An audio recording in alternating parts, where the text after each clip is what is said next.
All right, guys. So I'm out here this morning, fixing to make a video of another machine and a little 1-ton mini X. And before I get started, I'm thinking to myself, I wonder if the V1000, if I could move this machine around, if will the V1000 pick up and move this mini excavator, this 1-ton mini excavator? So curiosity got the best of me in the middle of trying to shoot another video, so I had to stop and try it. So this video is literally going to be super short. This is my V1000. I got my pallet forks on, and here's the video of me picking a QH13R 1-ton mini excavator up off the ground.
All right, so you just seen those couple clips. I can hit it from the side. I can pick it up. I can go back and forth. It's a little rocky, but some of that's probably this terrain. It's not super flat. But hitting it the other way was a no-go.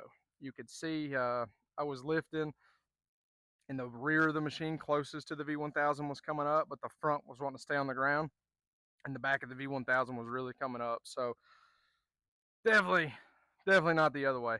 But again, guys, don't try this at home. Don't do this.